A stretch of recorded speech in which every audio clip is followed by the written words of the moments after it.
Be the mountain where I run, the fountain I drink from. Oh, he is my song.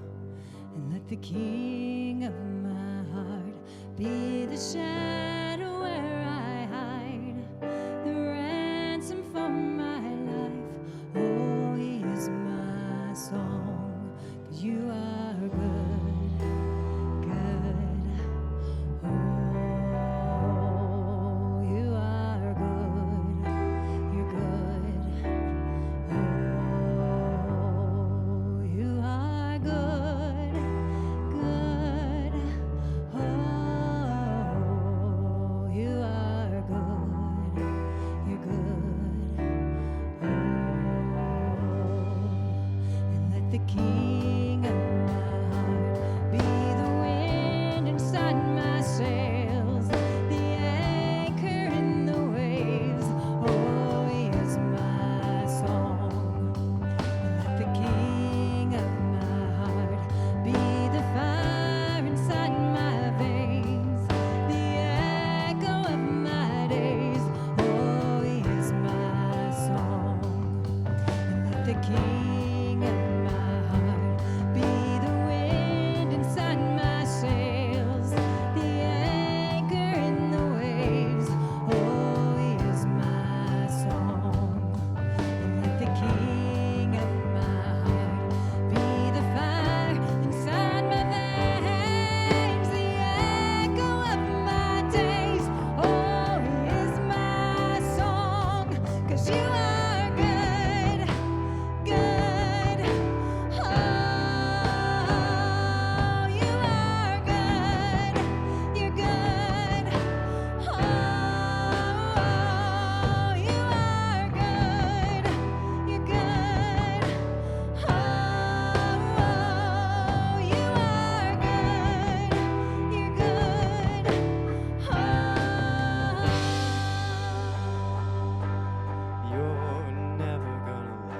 You're never gonna let me down. You're never gonna let me down. You're never gonna let me down. You're never gonna let me down. You're never gonna let me down. You're never gonna let me down. You're never gonna let me down. You're never gonna let me down. You're never gonna let me down.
Hey Dulles Church, my name is Andrew. I'm the student pastor here.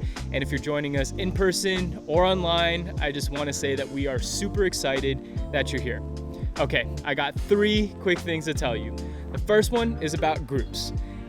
We are rolling out some new groups this summer. In fact, last week we just started a communications group, and it was so good. This is actually the second time we're doing it. We also have a men's group that meets every single Monday.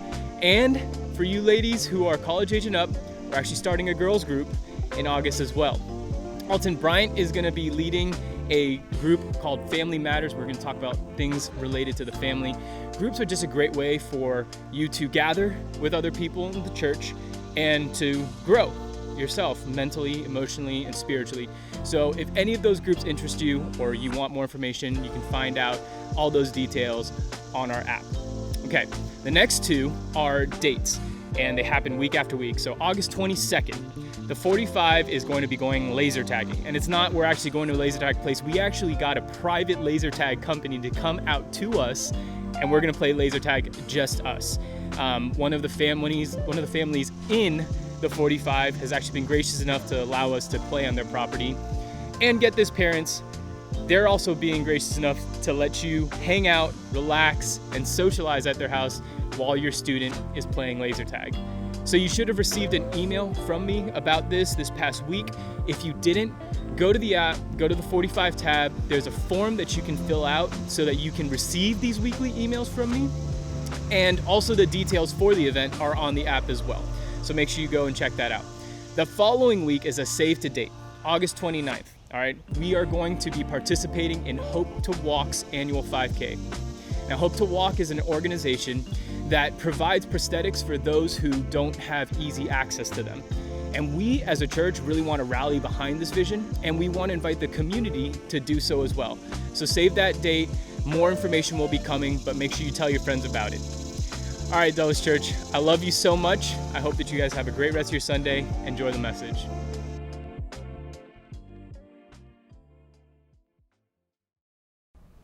Hey Dulles family, welcome. Happy Sunday morning. I am back from an amazing trip to Montana with 16 other pastors. These are church leaders I really respect a lot. They've become very dear friends over the last few years. And about 5 of the leaders there are from North Point Church in Atlanta.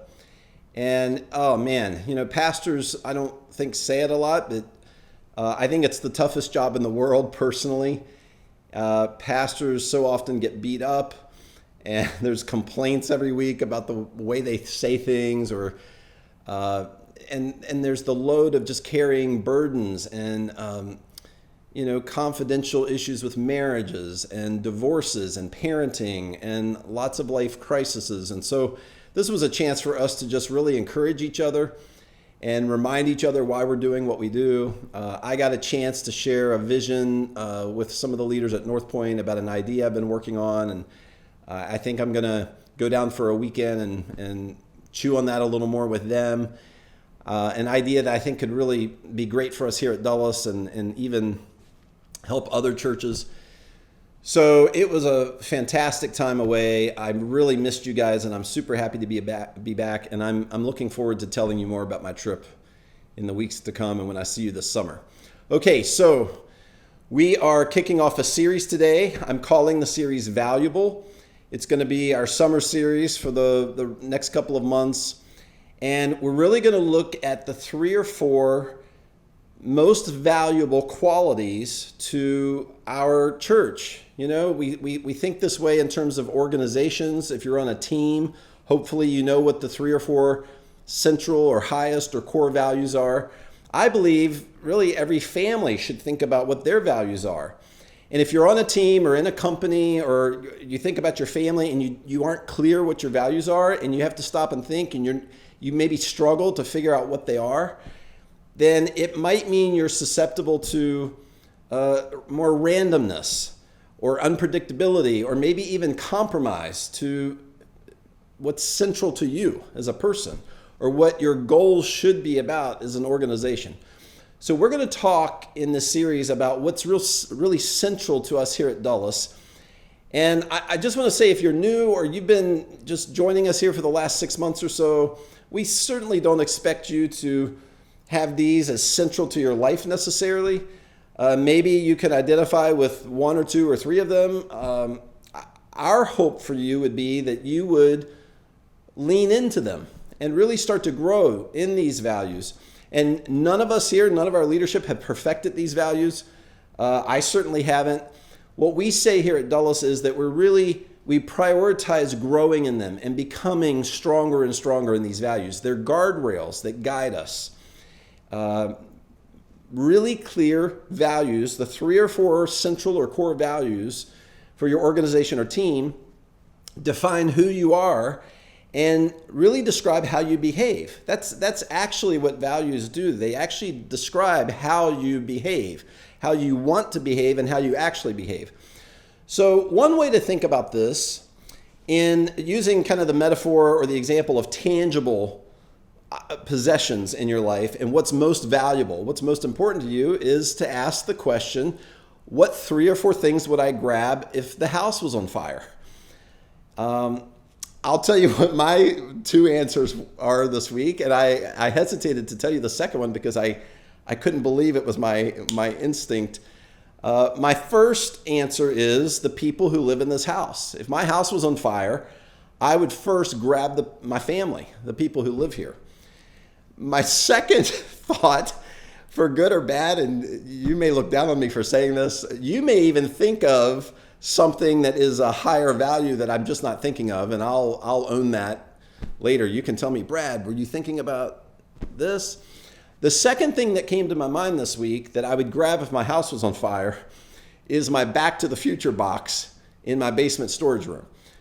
Our film festival, the film festival that I lead every October, in 2015, we hosted the cast of Back to the Future. That was the week that in the first movie, Doc took Marty to in the future. From 1985 to October 2015, that was the week of our film festival.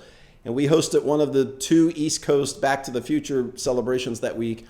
And Christopher Lloyd and the creator of Back to the Future signed a USA Today paper that was specially printed for our event. And I've got them downstairs in my storage room in a box. And I don't know if that's a good thing or not, but the 2 things I know I would grab first are my family and my Back to the Future box. So a number of years ago, I was called to Freedom High School to meet with the lady. There were a couple of counselors, a couple of school officials, and then they asked me if I would come because I was the pastor that led a church there for a long time, and we had a connection with this family. This lady had just lost her house. This family's house had just burned down, and it was a total loss, a complete loss. When you stood on the street, you just couldn't believe what you were looking at. It was just flattened, charred debris. That's all that was there. And the remains of a car, you could tell the car used to be a car sitting where the garage was. And so she's sitting just kind of in shock in this office, and we're all just trying to love on her and talk with her. And part of the situation was she didn't have any cash yet, or she had just gotten it. I think she had just gotten it the night before or the day before, because the insurance company showed up right away within like 5 hours, I want to say. I was actually really impressed. There's an insurance agent standing on the street with her when her house is still smoldering, and is going to write the initial check, the insurance check, not the big lump sum, but the initial, I don't know, $70,000 or $100,000 is going to literally hand her a check. And the insurance agent just needed some form of identification. They're not going to write a big check to someone who claims to be the owner of the house without some kind of ID. And so they asked, for her insurance policy, and she was describing to us that she's like, it was in my filing cabinet, and I can't even find my filing. It's not even there. It's like it's gone. And they were like, well, that's okay. Your driver's license will do. And she was like, my driver's license was in my purse, which was in my car, which was in my garage, and there was hardly anything left of the car. And her passport was gone. She lost all forms of ID. And so she told us the story that she had been grilling on her back deck with one of her kids. One of her kids, as it turns out, was down in the basement playing video games with headset on. Another one of her kids or 2 were upstairs, and one of her daughters was on the back deck with her, and she was grilling, and suddenly, just without warning, a hissing sound started coming out from under the grill, and her instincts took over, and she knew it was the propane tank was apparently leaking, or there was a hole in it. And her instinct was to turn and yell to her daughter, "Run!" And they took 3 or 4 steps before the propane tank exploded. And I know this makes everybody like second guess using a propane tank. And she said when she turned around, it wasn't like 20 seconds later, it was instantly, the whole back of her house was on fire. The whole back wall was just ablaze. And she knew, she started, like, you know how your brain works when you're in shock and you're processing things so quickly.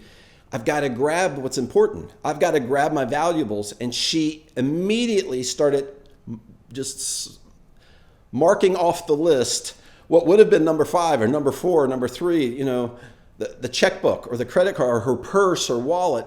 She believed she only had time to grab her most valuable item or items, which were her children, her family. And she ran in and got her son and ran upstairs and within a minute or two, they're watching their entire house be ablaze.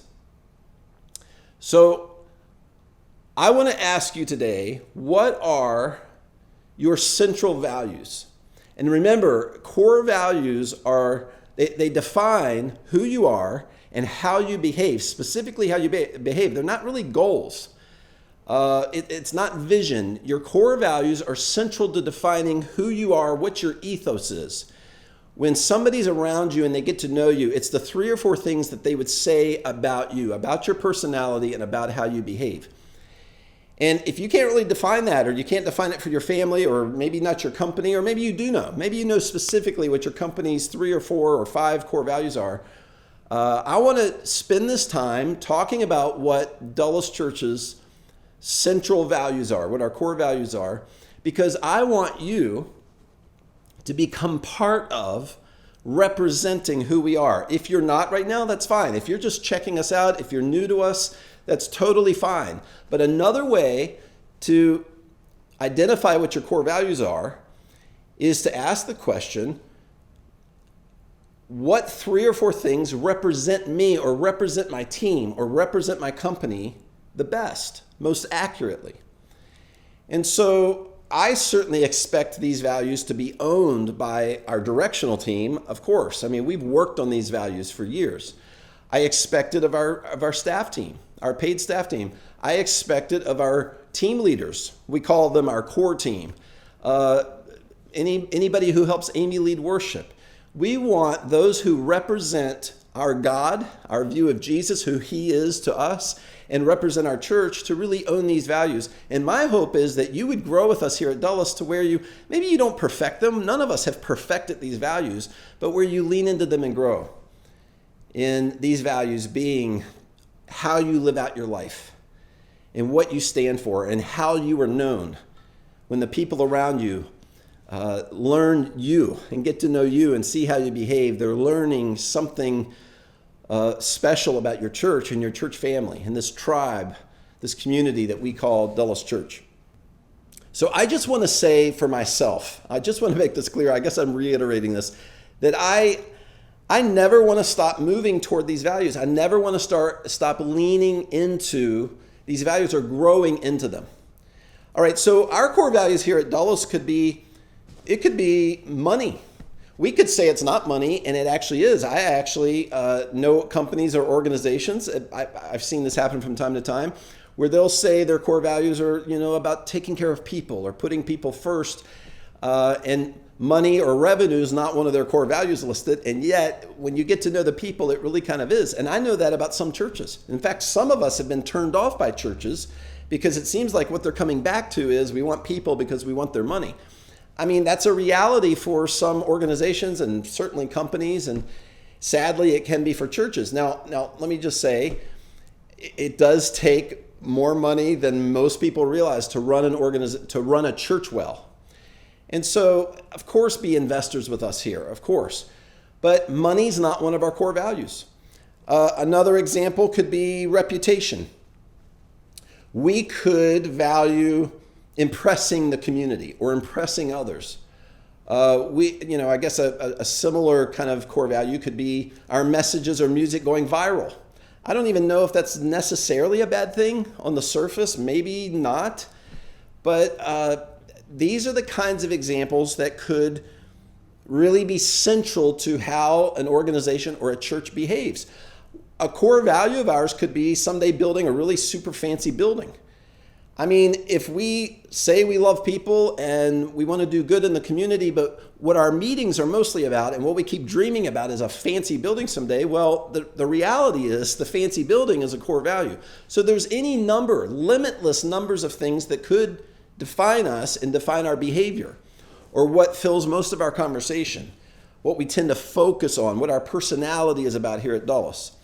So today I want to talk about the first valuable to us, the first central high value or core value to us, and it's humility. And you have to be careful with this. My dad's been known for years. He's one of the most humble people I've ever known in my life, and he had in his company where he worked his entire life, he worked all 55 years of his career for one company.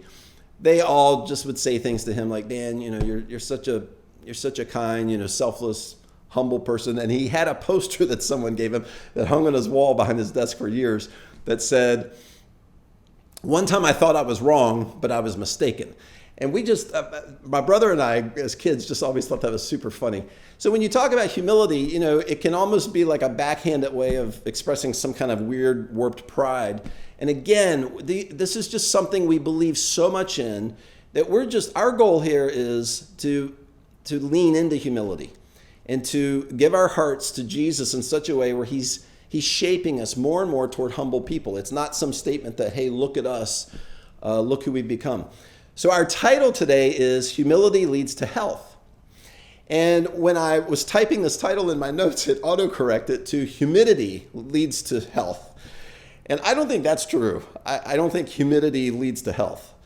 Maybe there's some study that says it does. But what I do know, what I'm convinced of, is that humility leads to health. I'm going to just read to you here some of the high points that our directional team for years have noted about humility. I'm going to make some comments, and then we're going to look at one text from Scripture that really reveals the heart of Jesus, and we're going to be done. And we're going to leave today with the challenge of leaning in, making our lives and our hearts softened. We're softening our hearts and leaning into this idea of humility so much so that it becomes the root of our love, the core of our love, and that we would build trust. That's really what humility does. Humility builds trust with those around you, and it's really the central core of love, the expression of love. So our directional team and I have noted over the years that humility leads to healthy. Humble people are healthy people. Humble people become healthy people. Healthy is our goal. We just talked about this. We spent a whole series talking about this related to our first core here, our core value. Our goal is not impressing others. Our goal here at Dulles is not winning. Our goal isn't being right. We can't have success, grow and thrive if success is actually our goal. Success matters. We all want to be successful in whatever we're trying to achieve. But if success is the central goal, we talked about this last month, you're actually going to fall short of success. We believe at Dulles that health should be our primary goal. So we choose health here before growth because the only true way of growth is humility. I grow plants and trees, and I'm a nerd about this kind of thing. Of course, the sequoia tree I talked about. I have 4 orange trees, Florida Valencia orange trees that I've grown from seeds. That all 4 seeds were in my mouth eating an orange, and I ended up planting them, and now they've gotten to be about 3 feet tall. And I'm just telling you, if what you're driven for is I just want it to be big and strong and growing lots of oranges before you want health, it's just not going to work. And we believe the basis, the foundation for health, for healthy people, for a healthy culture, for a healthy church is humility. Humility, now listen to these words. These were carefully written years ago. We wrote that humility is the unmatched strength of any healthy organization, team, or family. We wrote it this way because most people tend to think of humility as some sort of weakness or forfeiting your gifts or talents or your voice, or it's surrendering your abilities or your opinions or influence to someone else or to a louder voice. That is not what humility is. Not at all. Humility is the unmatched strength. There's no stronger value, we believe, than humility. So what is humility? Humility is a heart to learn from others. You could be the smartest person in the room. You truly could be. I mean, there's tests that kind of show IQ and acumen. Obviously, we don't walk around talking about who's smarter than who, and I don't walk into a room ever thinking I might be smarter than somebody else in this room. But go with me here. Understand, we believe that someone could be the smartest person in the room and still possess the genuine idea that they could learn from everybody else in the room. They have something to learn from everyone.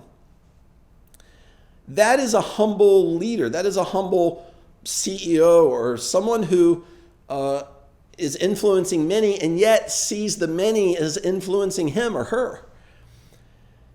Humility is a heart to learn from others. Humility is the heart to own mistakes. Now listen, we are past 3 years now from a really ugly situation that happened in our church. It was heartbreaking. It was the worst thing that I've ever gone through in my life, and my family would say the same thing. We've spent time with many pastors and counselors about something that we experienced that was just related to pride. And I'll be as transparent as to say that it was a pride issue that we were addressing in the church leadership, and it just became the most hurtful situation. And one of the backstories is just how okay it is as leaders to just own mistakes or to apologize well.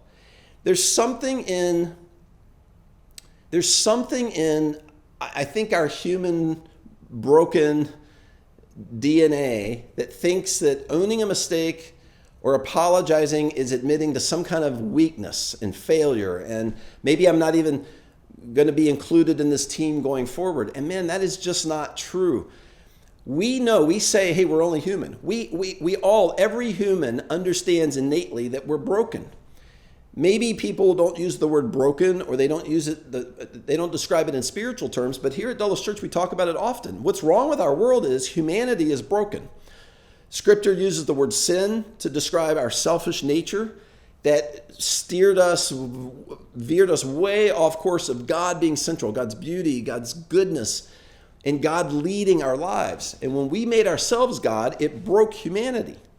And so we say it, we'll joke about it, or we'll say, I'm only human, or nobody's perfect. So we innately understand this idea that humans are imperfect. We're not whole. This is what makes Jesus so relevant. We don't believe Jesus came to start a religion and we should all be part of his religion. We believe he came to make humanity whole. That's the actual relevance of Jesus. So when you own a mistake, or when you apologize well for a misstep, you're actually building trust. It actually has the effect of building trust because the people around you know we're all human. We all make mistakes. We all have missteps. And she or he is actually confident in themselves and in God and how God defines them enough to say, hey guys, this was on me. This was on me. It actually has the effect of building trust.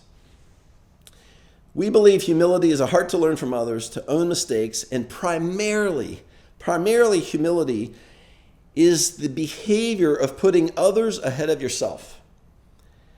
This always leads to the unmatched strength of healthy relationships, character growth, collaboration, and healthy conflict that's rooted in trust, and it leads to clear purpose, all of these kinds of things. The barrier to humility is pride. Actually, you could say fear. I believe more accurately or more specifically, the barrier to humility is fear. The fear or the pride that suggests that no one is going to back me up, or no one's going to have my back, or no one's going to elevate me, or no one's going to speak to my potential. And so when we fear that, we find ourselves elevating ourselves, or pretending to be somebody that we're not. Man, it's just it's such a sad way. It's such a shallow way to live life. And here at Dulles, I just want to keep saying this over and over. None of us have perfected this. We're all just encouraging each other toward the life, the value, the unmatched strength of humility, because the genuine friendships of humble people they're just the sweetest. There's no false pretense and trying to impress others or pretending to be somebody so that you keep these friends or you can stay in a certain friend group. No, the people in a humble person's life are there because they love walking with them and identifying with broken places of their life and their wins and how God has become relevant in their life. Humility is so important to us here at Dulles because it's the core of love and it's how we build trust. Humility is all about expressing love and building trust. It's how we actually express genuine love, selfless love for someone else, for a stranger, for someone at work that's hard to like, or somebody who's kind of eccentric or is just different than our personality. Your ability to love that person, even when you're tired or you've had long work days, or your ability to love others comes from humility. The behavior, the belief that we live to elevate others even ahead of ourselves. And humility has the result of building trust. People are drawn to someone who wants to actually live to elevate those around them.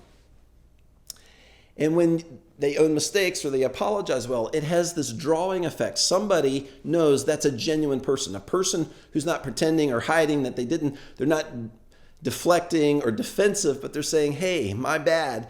That's somebody we're drawn to because we know they're real. There's a transparency, there's a vulnerability about that person, and we innately as human beings want to be around authenticity. All right, so here's our scripture that I want to read today. There's many that we could look at. This is one of my favorite places in the New Testament. It's Philippians Chapter 2. Paul is writing to the church at Philippi. He's talking to the church. He's talking to a group of people just like you and me. And he says this, and I'm just going to read the full text. I'll comment on a few places. And we're going to let this hang. We're going to let this just hang in the space of our soul and our heart as we go into the rest of today and into this week.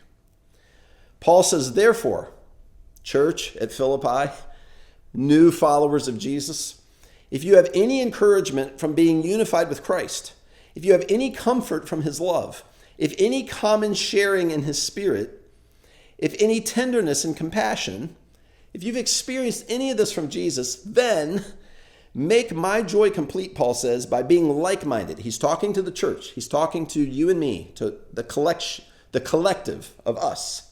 Then make my joy complete by being like-minded, having the same love, being one in spirit and of one mind. Do nothing out of selfish ambition. Wow, I mean, can anybody really do that? Well, Jesus actually did it. And so by following him, we're chasing the idea, we're chasing the behavior set, the level setting, the reshaping, the renewing of a life that would actually do nothing out of selfish ambition. And when you fail, our God's grace loves us anyway. When you're selfish, when you have pride, Jesus' love is there to meet us and to teach us and to keep moving us forward. Paul's goal for us as a church, as a collective, as a tribe, as a church family is to do nothing out of selfish ambition or vain conceit. Rather, in humility, value others above yourselves. This is so counter to anything we see in the news, to anything we see on Capitol Hill. It's counter to much of what we see at work or in corporate America. It's so counter to what we see acted out by classmates in school. And yet it's the way of life. Rather, in humility, value others above yourselves, not looking to your own interest, but each of you to the interest of the others. Wow, if you say how in the world do I even get my head around this? That I live my life for others to elevate others and not myself, to put the interest of others ahead of my own. Well, Paul says, he gives us the formula here, how to do this. In your relationships with one another, have the same mindset that Christ Jesus had. Here we go. This is the formula. Be like Jesus. Have the same thinking in mind as Jesus, who, being in very nature God, Jesus being equal with the Father, did not consider equality with God, with the Father, something to be used to his own advantage. Rather, he made himself nothing by taking the very nature of a servant. What's interesting is that word translated from the Greek is actually slave. Jesus actually made himself a slave. I mean, we are so much about moving away from the evil of slavery, and yet Jesus lowered himself that far that he made himself a servant, being made in human likeness, and being found in appearance as a man. He humbled himself by becoming obedient to death, even death on a cross. That's Paul's way of saying the worst kind of human death was Roman crucifixion, was the execution method in the Roman Empire of crucifixion. Even death on a cross. Jesus lowered himself that far. Now, if you're thinking, wow, I mean, who wants to live this way? Here's the last couple of verses. Therefore, God the Father exalted Jesus to the highest place and gave him the name that is above every name, that at the name of Jesus every knee should bow, in heaven and on earth and under the earth, and every tongue acknowledge that Jesus Christ is Lord, to the glory of God the Father. All right, listen, we're going to wrap up our time here with this. If in your marriage, if in your relationships, maybe it's a boyfriend or girlfriend, maybe your relationships at work or with your boss, you may worry that if you don't prioritize yourself, no one's going to have your back or no one's going to be thinking about you. And so you live this tendency, or maybe you grew up in a family where you had to kind of put yourself first because no one else would. I want to invite you into the surrendered life, the surrendered way of thinking, that no matter what, in the end, Jesus will have elevated me, just as the Father elevated him. Jesus knows my talents. He knows my potential. He knows the hurt.